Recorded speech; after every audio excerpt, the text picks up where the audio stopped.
Welcome to Behavioral Health Today, a podcast brought to you by the Triad Network. This podcast is designed to share trending topics occurring within the world and our communities and bring them a behavioral and mental health perspective. Welcome to Behavioral Health Today. I'm your host, Dr. Erin Elmore, and with me today is Ram Krishnan. Ram is the CEO of Valant, an EHR software for behavioral health practices. Ram has experience in healthcare information management, working on market-changing products, and has started as a systems engineer. He has his MBA from the University of Chicago, and he joined Valant in 2020 and has led the organization through its next stage of growth, listening to customers, building strong teams, and providing a strong foundation for Valant to double down on serving the behavioral healthcare market. So today we're talking about EHRs, or electronic health records, and Valant's view on how software solutions can better help providers, practices, and patients navigate the changing behavioral health landscape. So welcome, Ram. We're happy to have you here. Thanks, Erin. Thanks for having me. I'm excited to be here. Good, good. Well, as we start today, can you just help us understand what Valant is? Yeah, Erin, at this very basic and simplest, Valant is a practice management and EHR system, electronic health record, for the behavioral health market, and specifically for private practice. We do everything from the intake to scheduling to clinical documentation, billing, and payments. And so the very basic, we do that end to end, and everything that grows and builds around that. That's great. Do you want to just share a little bit with us about your experience as you understand EHRs and the history there with behavioral health? Yeah, I've been in healthcare for my first stint in healthcare was for about 15 years in the sort of inpatient and a bit of outpatient world, but a lot of imaging, cardiology and radiology. And I've had a chance to see healthcare delivered in close to 50 countries around the world during that time frame. And the technology has at its core changed so much over the last 25 plus years, but so many of the challenges haven't. And one of the things that you'll see with these EHR platforms that have evolved over the last 20 years is you have a mix of companies and brands that have focused on a really specific segment of the market, and some that have tried to cover it all, right? And I think as time has gone on, the nuances of individual markets really start to come out. And behavioral health is no exception.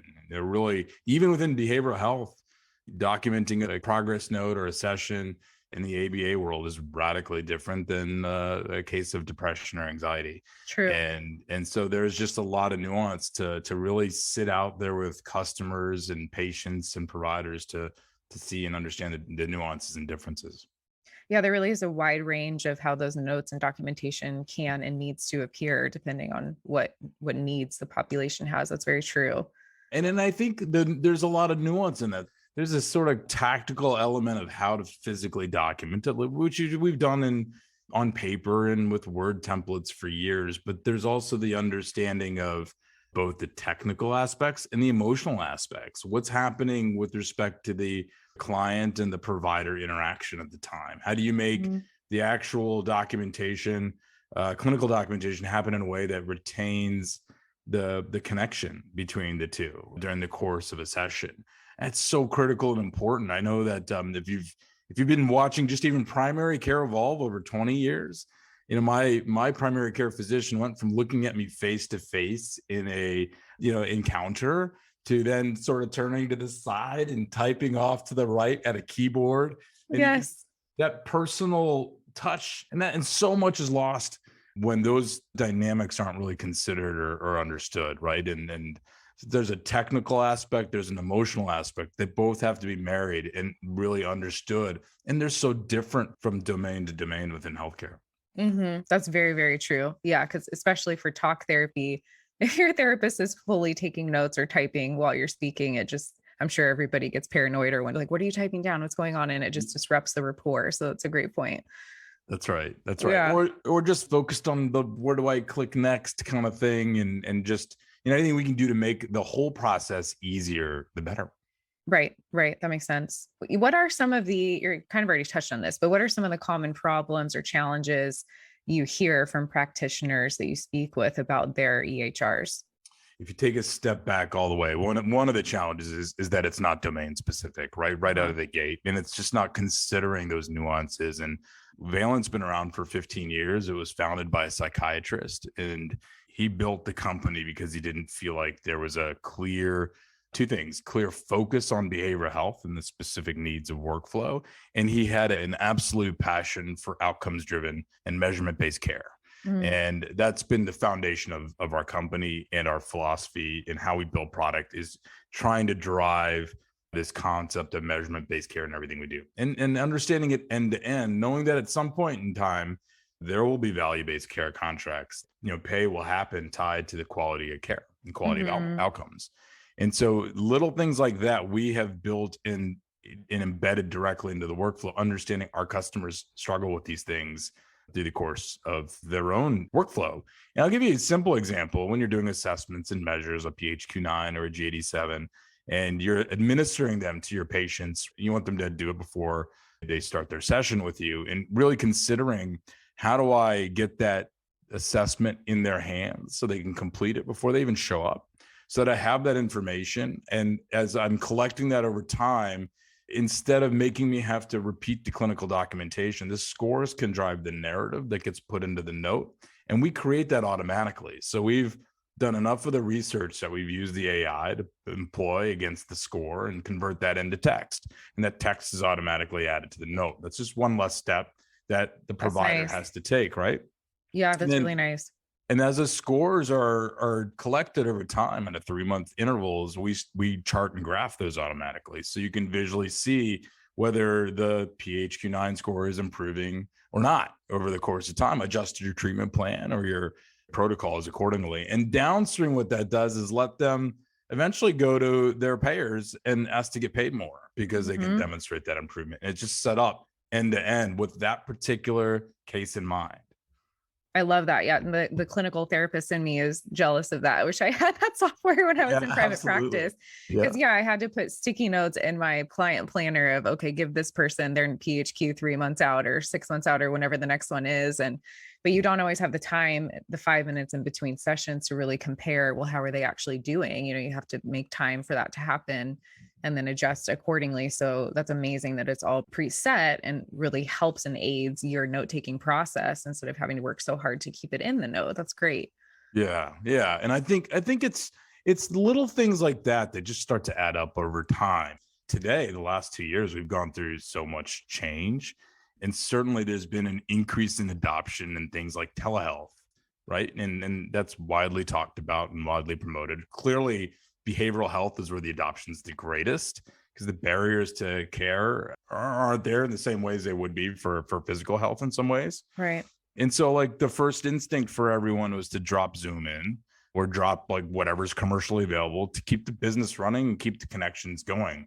But as time has evolved, and it hasn't just been this sort of one-off, instance in time where we have to fill a gap for 3 months, and it's sort of becoming the way we work. Many platforms out there have kept the bolt-on approach. And I think we've taken a step back and tried to figure out, all right, what's going to really change in the care delivery model that's going to last forever?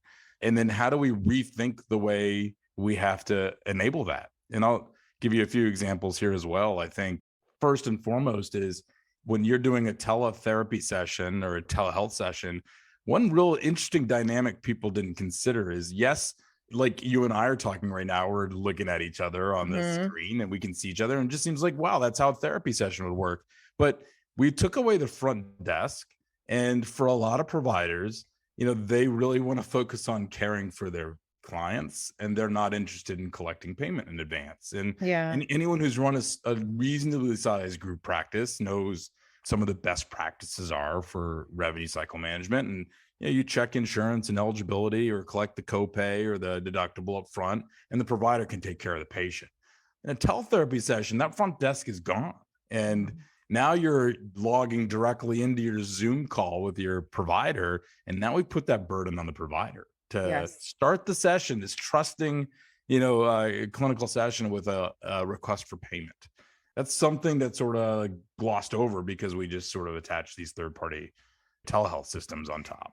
Yeah, everyone was really thrust into the business role, whether they were there or not, before COVID when we switched to telehealth. And I remember I was in my own practice. I pretty much was doing my own billing and everything, but it still felt like setting up a new business, even despite that part, because I had to transition all my forms online. And like you were talking about earlier, how to distribute those forms to people online securely, how to do some people pay cash. And it's like, okay, now we have to set up a credit card for you. And so it really felt like setting up a whole new business, going even from in person on my own to telehealth on my own. So I can only imagine people who also didn't do their own billing prior or set their own appointments prior. It's a lot. The field has changed so much in the last 2 years.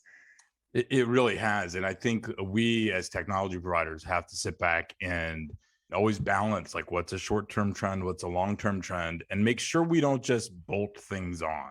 One thing that caused us to do is understanding this nuance is begin to just incorporate things like a paywall and really like before you can start your telehealth session, the computer is our EHR software is going to take that burden off the provider and ask the patient to make sure they paid their copay before they can get into the session.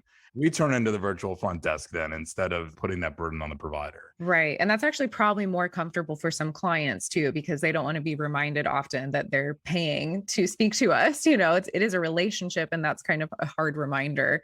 Not that we can't talk about it in the therapy room, but yes, that's so nice to have that streamlined and taken off of the lap of the therapist. 100%. And then I think there's so many of those little nuances. And I'll give you another thing that the client is reminded to check in. It's time to check in for their session. And, you start to wonder when we go back into physical, like in-person sessions, do I really even ever need to come into the waiting room again? Can I just stay in my car and follow the same teletherapy model, right? And why even go into the physical space until you're ready for me? And why not trigger that same thing there? And so like these hybrid models, the telemodel and the physical model, they're going to converge if we're listening for it and we're adjusting for it. And then we start delivering tools that make that possible. Yeah. So it sounds like Valant is really focused on giving therapists what they actually need and keeping up with the changes. But also I respect how you're talking about the goals also to make it very measurable and scientific and trackable, because sometimes that's harder in our field than other fields. So that's so great. How do you listen to the market? You were talking about, if we're listening, we'll know what to do. How do you gather that information? Yeah, that's a great question. Yeah, as I'm the CEO of the company, I probably spend half my time talking to customers. Yeah. Whether that's individual small accounts or very large practices or payers. I talk to payers as well. I try to talk to as many stakeholders as I can in the market. And we formed an advisory board. We invited 15 customers of all shapes and sizes, cash only, complete Medicaid, giant multi-state, hundreds of providers, solo therapists, just to get a good flavor of the entire landscape. And we brought them together and we spend an entire day, at least once a year, talking about their challenges, how they view all the things that are happening in the market. And it really gives us a great dialogue and exchange of so many inputs. You think about it, 15 people across that range of spectrums will come to the table with 15 different sets of views of the world and 15 different desires of what they think is the most important. And there's a risk to that, but ultimately what happens is it shakes out commonalities, common themes.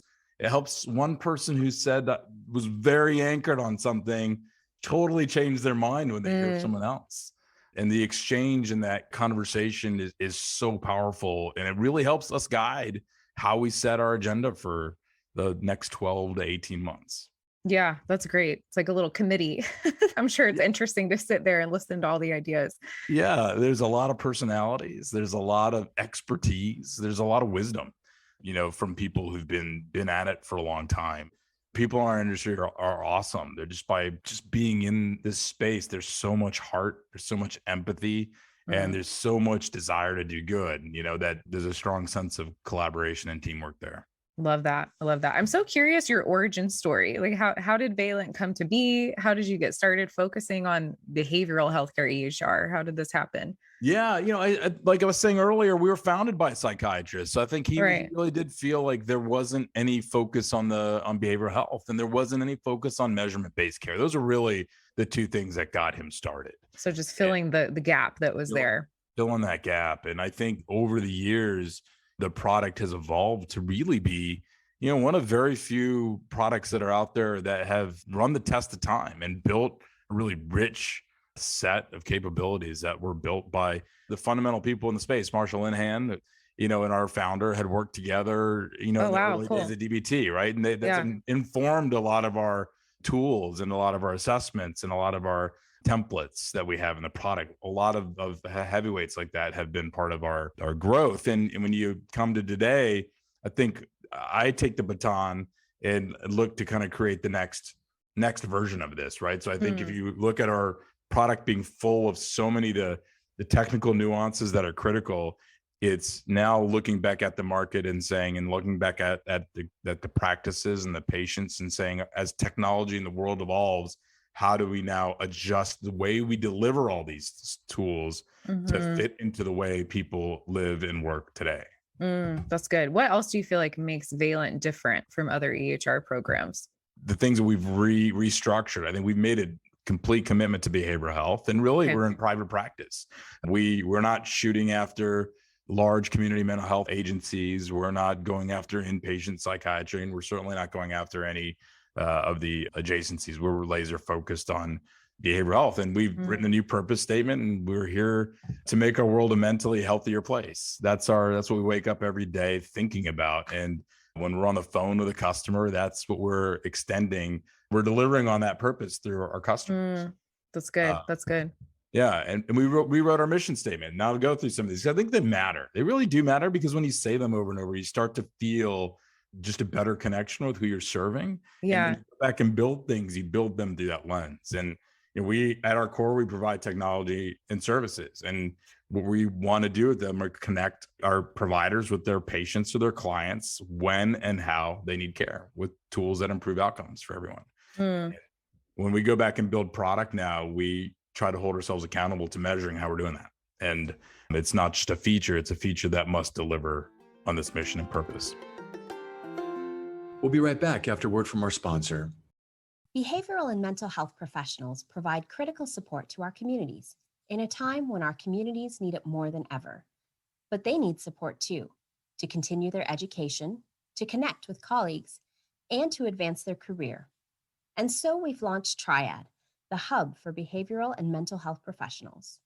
At Triad, you'll find education, community, and career resources for both current and aspiring behavioral and mental health professionals, all curated specifically for you and all for free. Visit us at hellotriad.com/BHT to register for your free professional account. Again, that's hellotriad.com/BHT. Come join the community today. Yeah, that's great. I've never thought about my EHR software having a mission statement or a vision, but I actually really like that. I mean, it's clear that your companies are so passionate about what you're doing. And I love that purpose, just make our world a mentally healthier place. And obviously having the systems in place for people on the ground to do that is so helpful.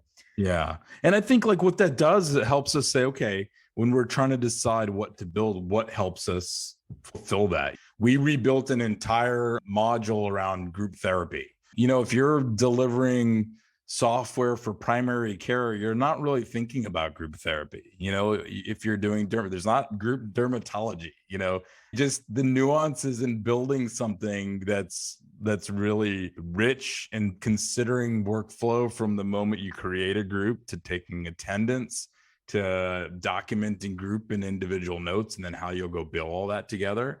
That takes living in this space and with customers on a daily basis to get right and to decide it's worth doing in a deep way. So just as one of many examples. Absolutely. Yeah, that makes me think of when I switched from in-person to telehealth for COVID. My specialty is kids and family. So I would do multiple people in one session, but it took a good couple months to find a software that would let me have, mom on one Zoom screen and dad on another, because maybe one of them's at work and one's at home. And that wasn't immediately available. So yeah, that's just another example of what you're talking about, of you have to fill in all these different nuances of all the different ways providers work in behavioral mental health, and to have that all in one space from a company that truly cares, as you can tell from your mission and purpose statement. That's so needed.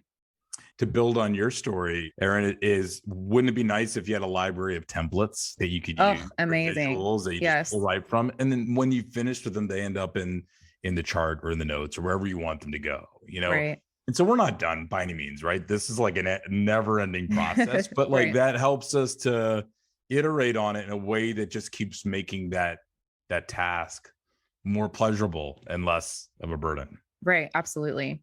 Tell us more about how you determine what to build into your system. So we know the purpose and all of that and the goal, and you obviously get feedback from, I'm going to call it your committee, even though you probably call it something else.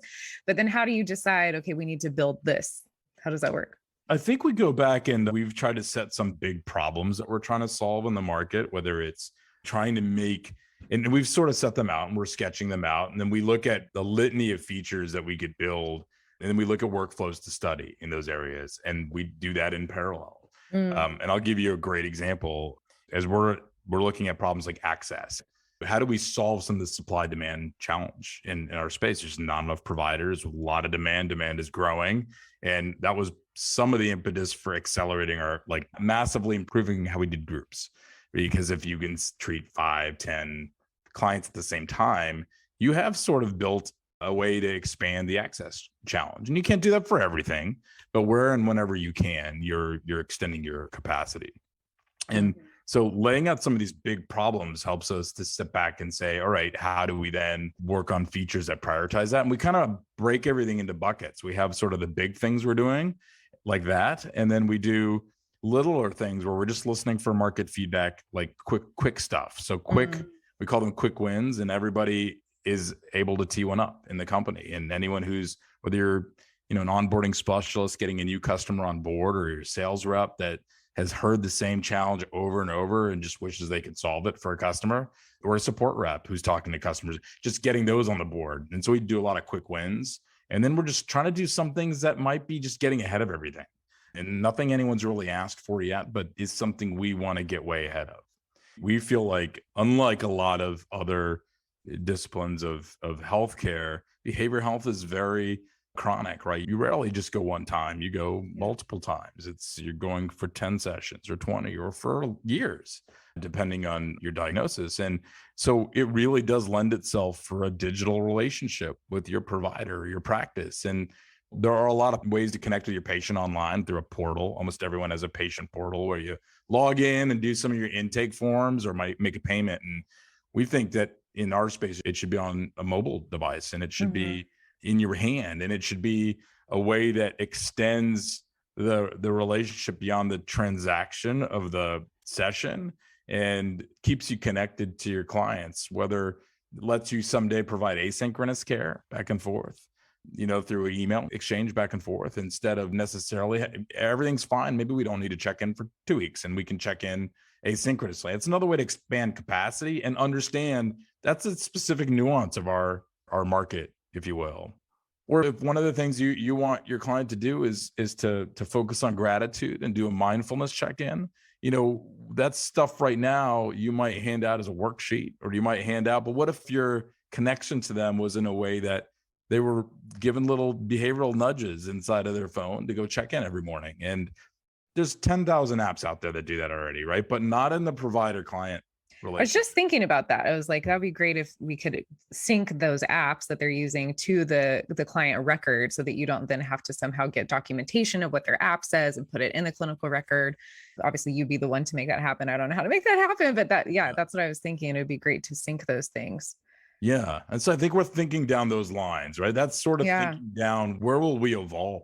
Because there's a lot of companies out there, that are doing that. They're doing the, hey, just download our app and find a provider, get on a call, and that's it. And that's a new model. And it sort of skims off a certain segment of available customers, but it sort of leaves the rest of the market a bit in the lurch. Right. And the thing I like about Valant is it seems like it would be very adaptive. Like if there was somebody who was a little bit more, shall we say, old school, and they'd prefer to still keep, paper files or meet in person, it sounds like you could still use the software and mold it to your needs. But then for someone who's very up and coming and wants to use all the technology, it's also at your fingertips to use it that way, which is wonderful. So it really is encompassing so much of the field. Yeah, that's a great point, Erin. I think it is our challenge to keep stretching the edge of what's possible, but not leaving anyone behind.